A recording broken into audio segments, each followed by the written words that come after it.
The Honorable Justices of the Supreme Court of the State of Iowa. Hear ye, hear ye. The Honorable Supreme Court of the State of Iowa is now in session.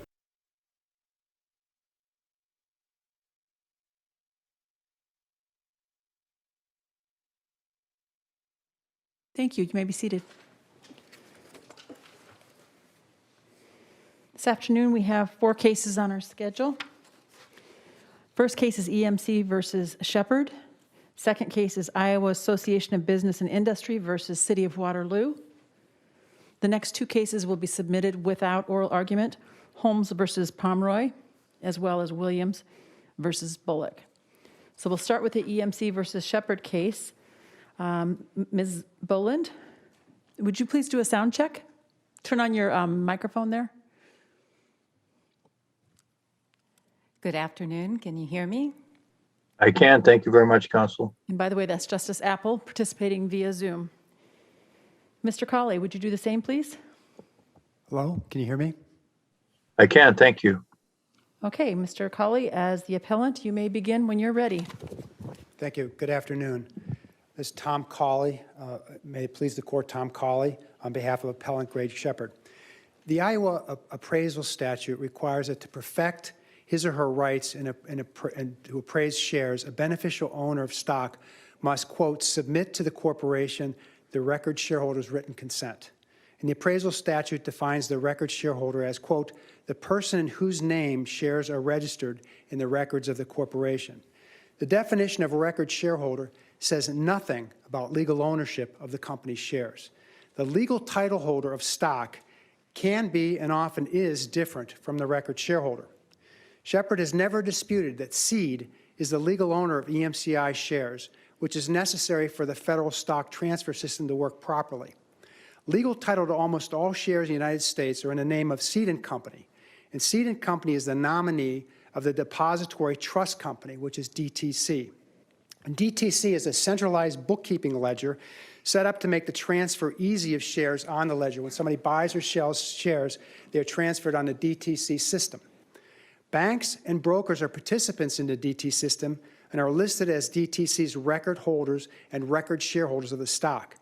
The Seed breakdown is a list of the banks and brokers that hold shares for their customers at DTC. So on DTC's records, banks and brokers are listed, and they're the ones that hold the stock for the beneficial shareholders. Federal law requires DTC to provide the Seed breakdown to corporations in connection with corporate action that requires shareholder approval, such as like a merger, so that companies can deal directly with the banks and brokers. Federal law makes crystal clear that the banks and the brokers listed on the Seed breakdown are the record shareholders. Federal law also specifically provides that DTC... Counsel? Sure. What import does the AST list have then? The AST list shows ownership. And on the AST list, as you will hear from counsel, that will list just Seed primarily, unless somebody holds shares in their own name. So there's a list of ownership of the shares, and that just has Seed's name on it. What they have said is that that's really the voter list. It's not the list they use for voting. What the list they use for voting for a merger is the Seed breakdown. Why is that? Because they don't know any names other than Seed from the AST list. The Seed breakdown is something that the federal law requires that they get from DTC in advance of a merger or other corporate action. That provides the list of the bank and brokers. Then the company contacts the banks and brokers and tells them, we're about to have a shareholder vote, and can you provide the voting proxies? And also there's a omnibus proxy, which I'll talk about later, which DTC and Seed gives to the banks and brokers so that they can handle the voting on behalf of their shareholders. So the AST list provides nothing as far as corporate action. You can't use that list to notify anybody of anything. Counsel, would you agree there are no fact questions precluding summary judgment that, as to which entity is the record shareholder within the meaning of Iowa Code Section 490.13032? Yes, I would agree that there are no fact questions. And there can only be one record shareholder within the meaning of that statute, or can there be more than one? Well, I think the term record shareholder is used loosely. I think that it's used in a number of different contexts. I think that for purposes of the Iowa statute, record holder is a defined term. And the defined term is it's a list of the records of the corporation. It's a list of the people who hold shares. And that's the meaning I think it has for purposes of this case.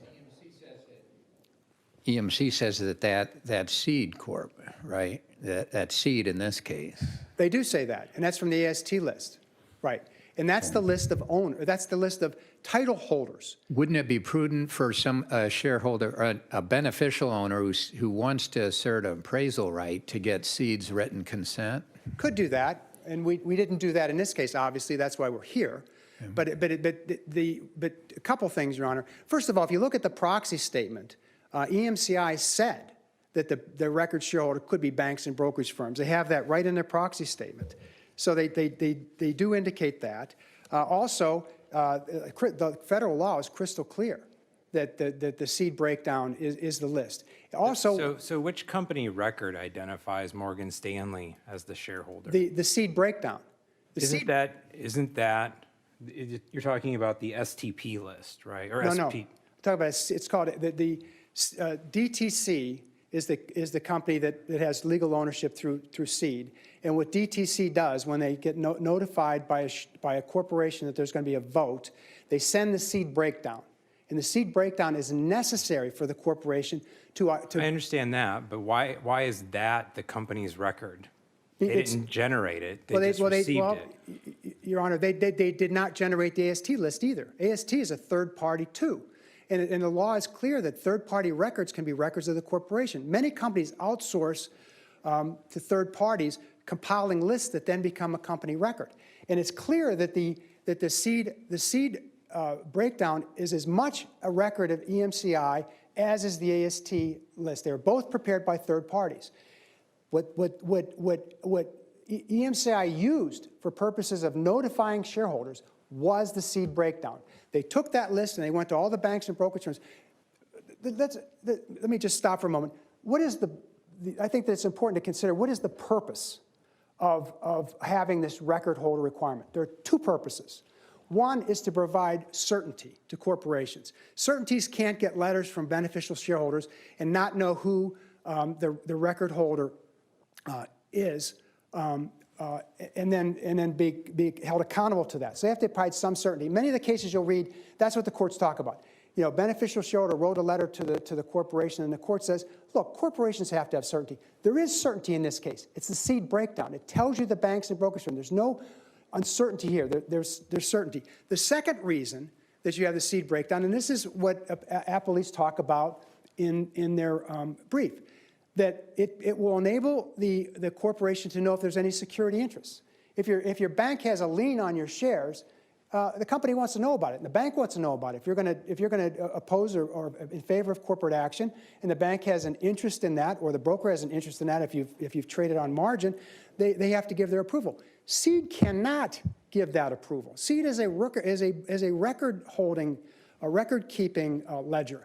The only person that can give approval would be the banks and brokers. And so the two purposes of the record holder requirement are accomplished by it. It has nothing to do with legal ownership. One, certainty to companies, and two, providing... Didn't seed consent with respect to another dissenting shareholder? They did. So they can, They can. in fact, consent. You just said they couldn't. Well, no, I'm sorry. I apologize. They certainly can consent. And oftentimes when you have a situation would have seed consents, for example, is you had a local brokerage firm that wasn't a member of seed. You'd have to go directly to seed because they're not a member of seed. They're not on the list, the seed breakdown. So you'd have to work directly with seed in that situation. Counsel, Morgan, that takes me back to Justice Waterman's question. Can there be more than one registered record holder for purposes of receiving this specific consent? Well, I'm not sure if there can be for this purpose, because I think that the two purposes are only accomplished by the seed breakdown. So your client received consent from Morgan Stanley, the other dissenter received consent from seed.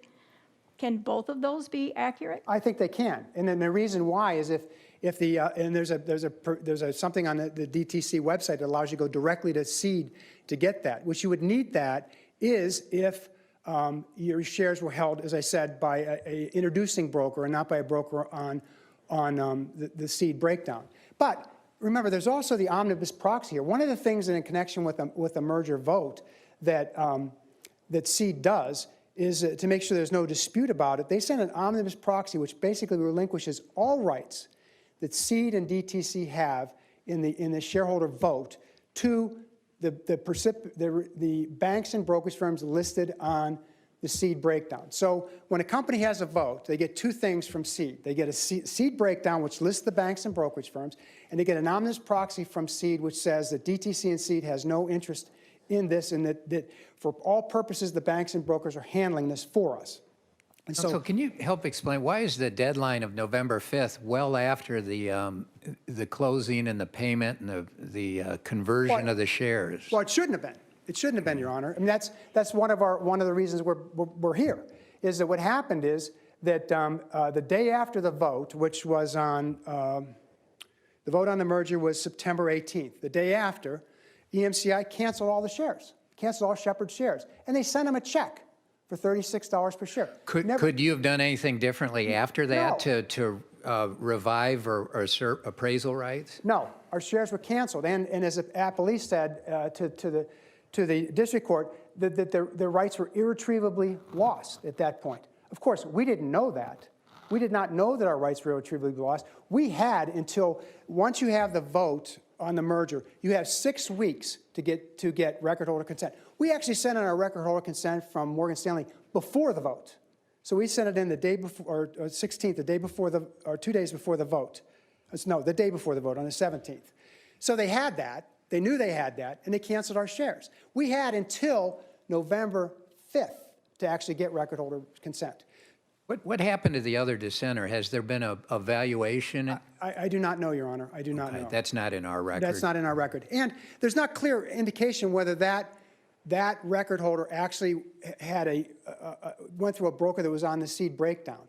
As I said, when they were dealing with this merger process, they couldn't use the AST list for anything. It just has 9 million shares held at Seed. Well, of course, that doesn't provide any guidance. You can't notify brokers who have to then notify their customers. So Seed actually relinquishes that responsibility to the banks and brokers through the omnibus proxy. And again, it accomplishes all the purposes here. And they say, well, they have to establish that the beneficial holder is the actual owner through the record holder. Seed can't do that. They have no idea who the beneficial owner is. They have a list of banks and brokers. Only the banks and brokers can say, yes, Greg Shepard owns these shares.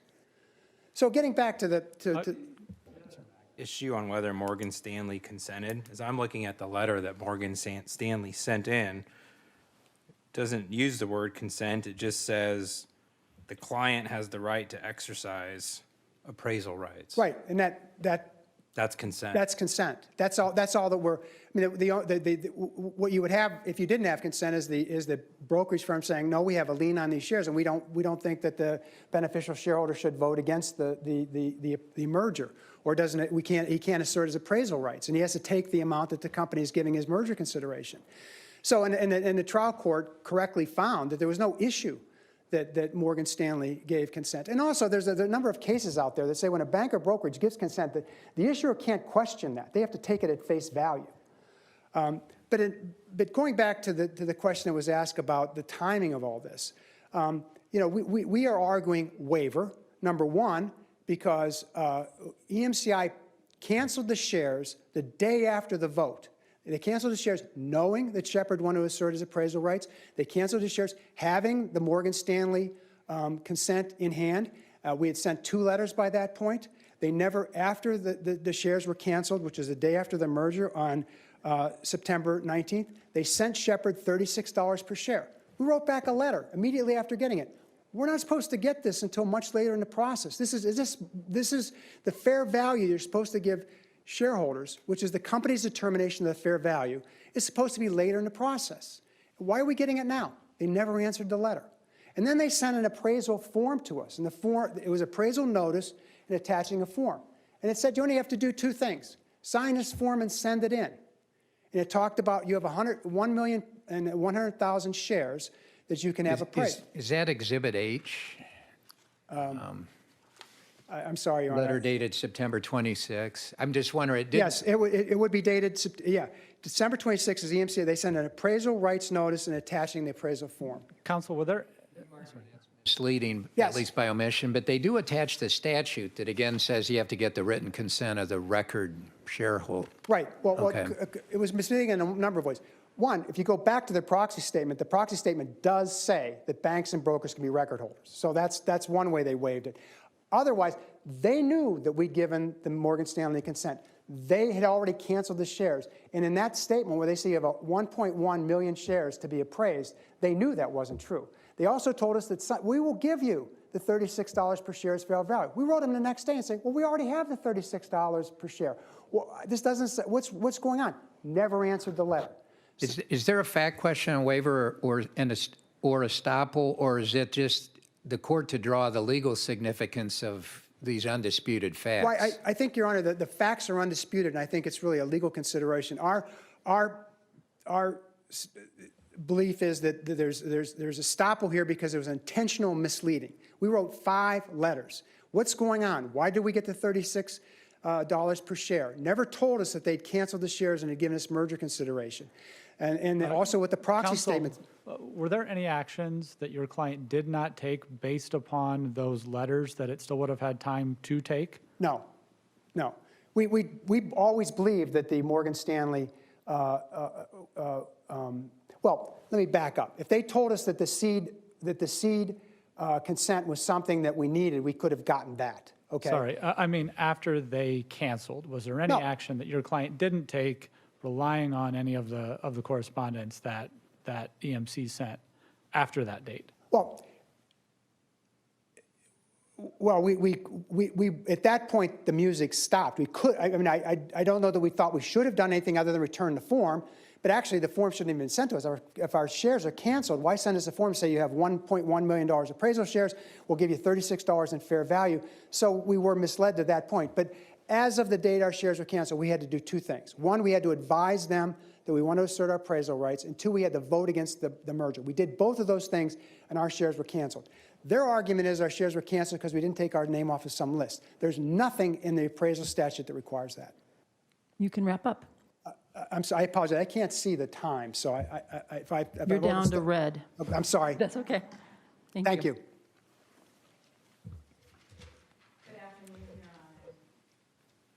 Good afternoon, Your Honors. Beth Boland on behalf of EMC.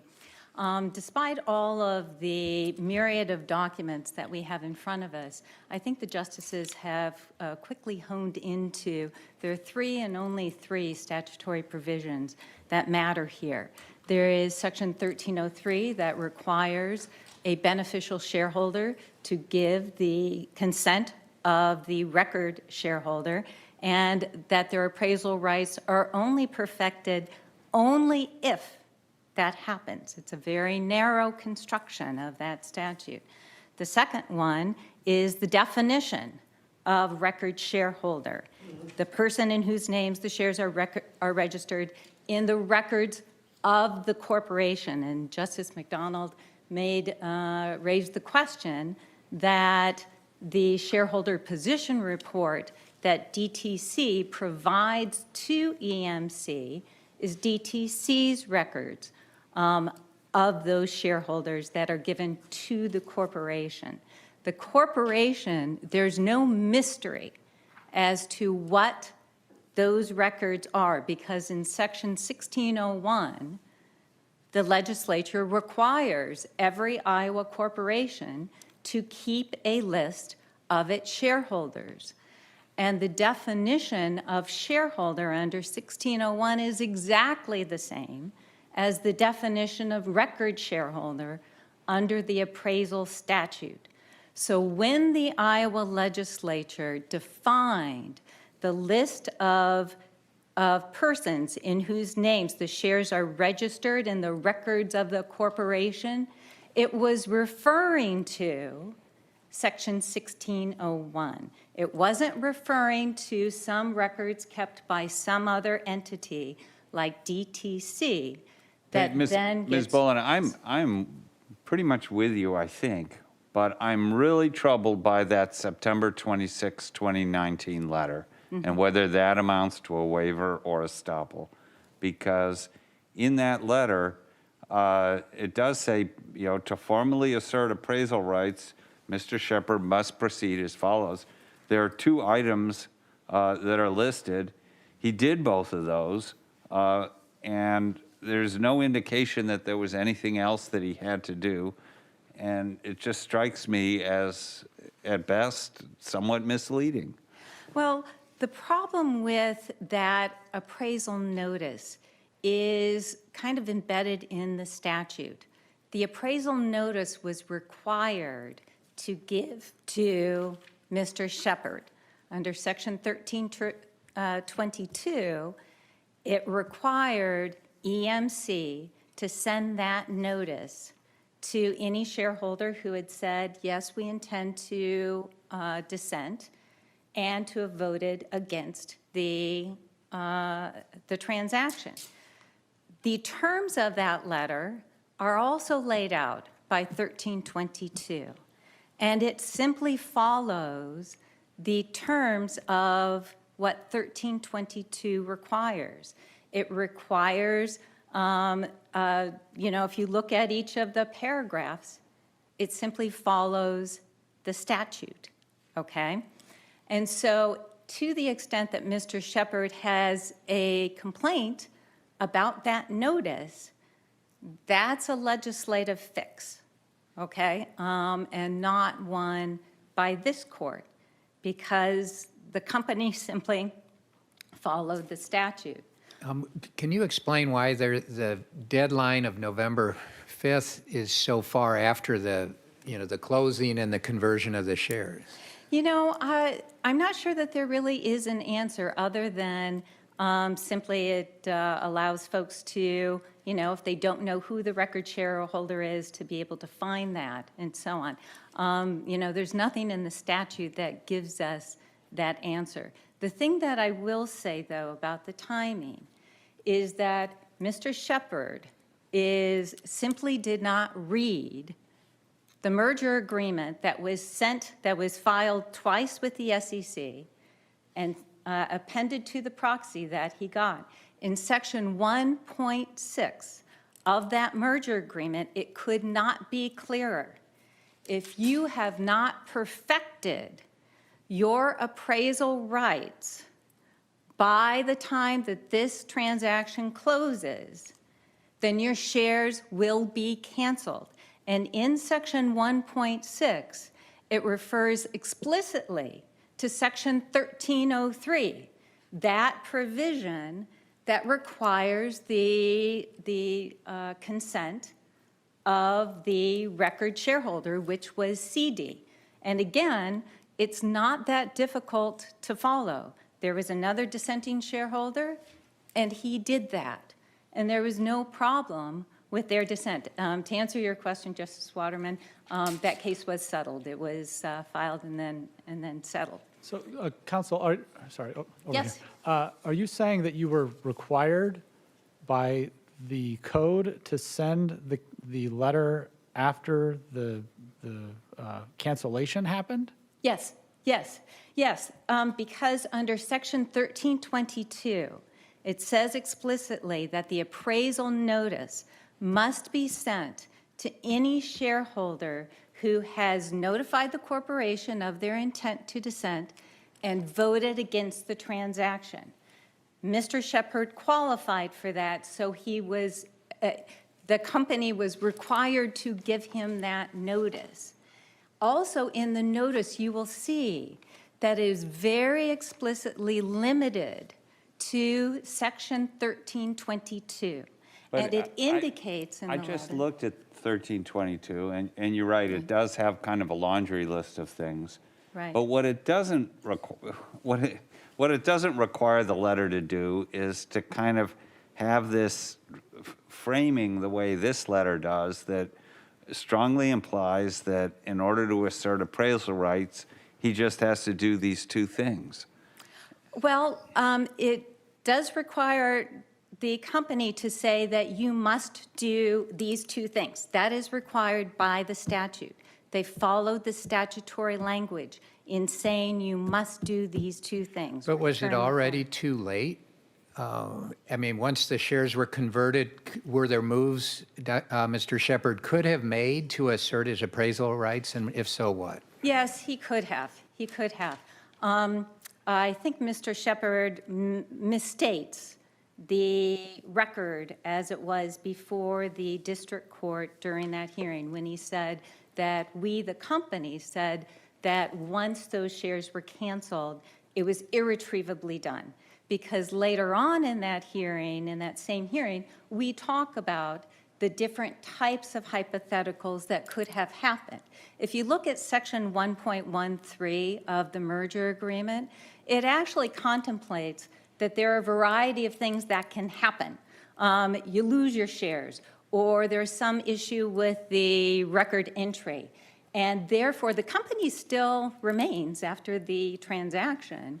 And Mr. Do those Shepard, hypotheticals apply to his situation, though? Was he done once he didn't make the right moves before September 18, or not necessarily. If he had come back to the company and said, we need to get those shares in order to get the actual consent of the actual record holder, then the company either could have said at that point, you know, we don't need to, and they would have been within their rights, or they could have said, you know, we will either reissue the shares or we will consider the consent of the record shareholder retroactively. There were a variety of things that could have happened at that point. none of which were mentioned in this Exhibit H or your letter of September 26? Well, again, the letter of September 26 was specifically focused, as was required by the statute, on Section 1322, okay? Was it misleading by omission? I don't think so, for precisely the reason, for two reasons. For precisely the reason that you mentioned, Your Honor mentioned before, which is they appended the entire statute and said, here are the rest of the requirements. And second of all, it simply was limited to exactly what the statute required it to do, which was to say, you need to return the form, and that's dictated by 1322. Does it matter whether you're dealing with a sophisticated investor, and is Mr. Shepard a sophisticated investor? We would submit that based on the undisputed facts, this court could reach that conclusion. Certainly, he received almost $40 million from this transaction. He's represented by very able counsel now, as he was at that time, in trying to seek his remedies. And as you know, under the law of estoppel, it's not just, did the company make an affirmative misrepresentation? Estoppel requires that. And second of all, Mr. Shepard had the burden to show that he did not exercise due diligence. And he made three major mistakes. Number one, he was confused as to who the record shareholder actually was. And I'll hopefully get back to that issue in a little bit. Second of all, is he didn't read the merger agreement and the provision 1.6 that is very clear about what happens to those shares if those appraisal rights are not perfected by the transaction effective date. And again, that provision cites specifically to 1303 and the record shareholder requirement. And the third thing is he ignored multiple red flags at every step of the way. When he got the letter from Morgan Stanley, first and foremost, you see in that letter that it refers to him as the record shareholder. Well, he wasn't the record shareholder, he was the beneficial shareholder. So he could have gone back to Morgan Stanley and said, why are you referring to me as the record shareholder? Because I clearly am not. for this. Second of all, that letter only gave consent for half of his shares. I mean, to the extent that you read it as consent at all, it was only for half of his shares. The other half were ones that had been lent money to him by Heartland Bank. And that letter does not provide, even purport to provide consent. Counsel, for can you those. directly address the argument that the omnibus proxy rules Sure. somehow make Morgan Stanley the record shareholder, and whether those rules apply here Right. in this context to a securities intermediary? Right. There are two issues there, and the first one was foretold by Mr. Shepard's counsel's use of the term, repeated use of the term federal law. Okay, these are two different things. What we're talking about here is registered ownership under state law. What Mr. Shepard would like the court to focus on is federal law and the requirements there. And this is how it works. Under the state law, the provisions that we just talked about, and specifically 1301, that definition of registered shareholder, the Iowa legislature made a definite decision that the only reliance that the company needs to make is to look at its own records and that list of record shareholders in determining who has voting rights or appraisal rights or whatever. However, the people who have the opportunity or the ability to give instructions about how to vote are the beneficial shareholders. And federal law talks about how do you communicate with those beneficial shareholders, even though they could be 1 or 2 or 3 different levels away. And that shareholder position report, the CD breakdown that Mr. Shepard is talking about, only applies to that, the federal regime. That talks about, and you'll notice, that report is dated the same date as the proxy, August 8th. When the company filed its proxy.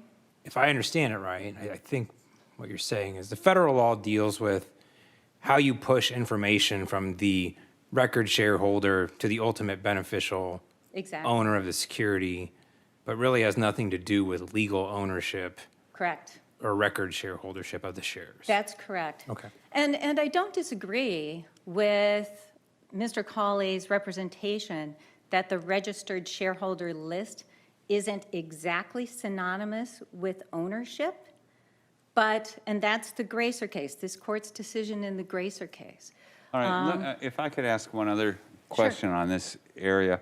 I mean, when the seed or CD, whatever it is, when they get a letter from somebody like Mr. Shepard saying, I need a consent, what do they do? Right. Do they just consent? I mean, they don't know Mr. Shepard from Adam, right? Yeah, it's based on that series of contracts and agreements at each step of the way between CD and the participants and their customers. Typically, it's a pretty rote request, as you saw from the other dissenting shareholder. You know, they're able, you simply, and there's a form on the DTC website. You just fill out the form, it goes up to DTC. And typically, they will consent to it. They are not, I'm not sure, and I assume, can only presume that there are some facts in which they would not consent to that. Would possibly be those facts? If there was a direct agreement between the beneficial shareholder and CD or DTC, in which the beneficial shareholder, they had defaulted, they had borrowed money to buy their shares, they had defaulted on that, and they no longer had their, that ownership interest in their shares, such as Mr. Shepard, he borrowed money from Morgan Stanley, he borrowed money from Heartland Bank.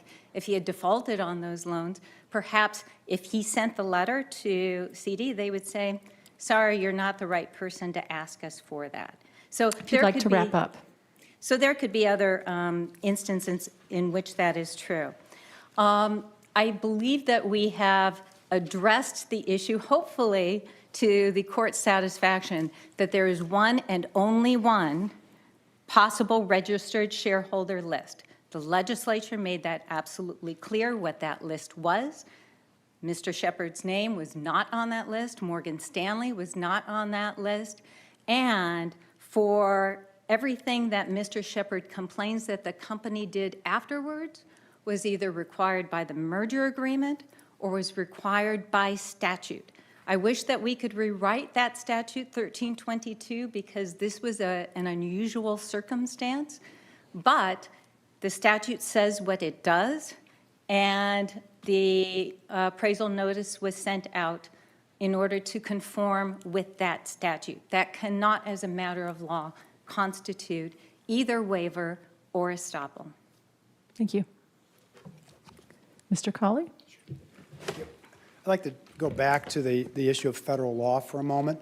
So federal law, under the federal system, it's clear that Seed is the legal owner. There's no dispute about that. But under federal law, the federal law clearly says that the Seed breakdown and the banks and brokers listed on that are the record shareholders. That's the way the federal system works. And the reason why the federal system says that is because in order for information to go from a corporation to the beneficial shareholder, it has to go through the banks and brokers. Seed is a ledger. So there's no divergence here between state law and federal law. The language we are looking to here is the person whose name shares are registered in the records of the corporations. Again, there's two purposes for that. Companies have to have certainty. Who is the owner?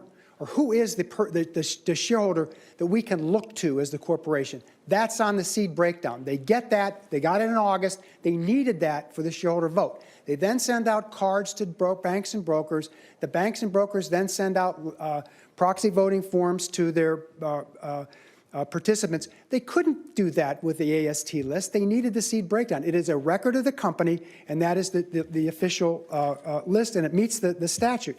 And also, to the extent that they have mentioned that the whole Seed breakdown is for purposes of security interests and knowing whether there's security interests and making sure that their beneficial owner is really the beneficial owner, Seed doesn't provide any of that information. It just knows the banks and brokers. Only the broker can tell you that this is really the beneficial owner and that that person has a security interest. They refer to going back to the proxy. If you look at the proxy states, quote, a record holder such as a bank or brokerage firm, and it goes on to say, may exercise appraisal rights with respect to the shares held for one or more beneficial owners. So their own proxy refers to banks and brokers as beneficial owners. And they talk about they had the right to cancel the shares if the appraisal wasn't perfected. Perfection happened on November 5. The shares were canceled 6 weeks earlier. So they had no right to cancel the shares the day after the vote. As I said, the only things that Shepard had to do before the vote was tell the company that he was going to assert his appraisal rights and to tell the company and to vote against the merger. He did that. In addition to that, he also sent a letter from Morgan Stanley. And what the company did is they ignored 5 letters that Shepard sent. They sent him a form that said, you have appraisal rights. You have 1.1 million shares that are subject to appraisal. All you got to do is send in this form, and we did that. It never said anything about Seed, and despite the 5 letters we said, they never said, DTC, you need a permission from DTC through Seed. Counsel, Sure. On that point about sending the appraisal notices, your opposing counsel said that was required by the statute, and 490.1322 does say that the parent must deliver an appraisal notice to all record shareholders who may be entitled. Well, but our shares have been canceled. We weren't entitled. And there was a discussion at the district court level where the judge said, what about this cancellation? Could they have gotten their shares back? And opposing counsel said, no, they irretrievably lost their rights. We had no rights, according to them, when they sent this letter to us, telling us we had appraisal shares. And on one final point is that the record shareholder consent is a prerequisite, obviously. But the intent of the Iowa appraisal statute is to protect the rights of dissenting shareholders. That's the purpose. The appraisal statute is to be interpreted liberally in favor of dissenting shareholders. Here, Iowa law should be aligned with federal law. It will be simple and expeditious. The banks and brokers should be the record holders. Many state courts have said that, and many state courts, obviously, all of them said that before SEED was set up. But many people believe that the banks and brokers are the record shareholders, and many courts have held that. And again, having the banks and brokers as record shareholders meet the two purposes that the Iowa legislature put in place the notice requirement. One, certainty to the company, and two, the security interest issue. So in conclusion, knowing that Shepard had intended to assert his appraisal rights, knowing that he voted against the merger, knowing that he had consent of his banks and brokers, they nevertheless canceled his shares the day after the merger. Even though he had until November 5 to perfect his appraisal rights, they canceled his shares on September 19th. They cut off his ability to pursue the appraisal, and therefore they waived their right to insist upon his compliance. They also You may wrap up. Sure. They also should be stopped because they affirmatively misled Shepard by sending him an appraisal notice and a form telling him all he had to do was send in that form and his appraisal rights would be perfected. Thank you. Thank you. Case of EMC versus Shepard is hereby submitted. We'll have there be a changing of the attorneys for the next case and a brief break, and then we'll commence.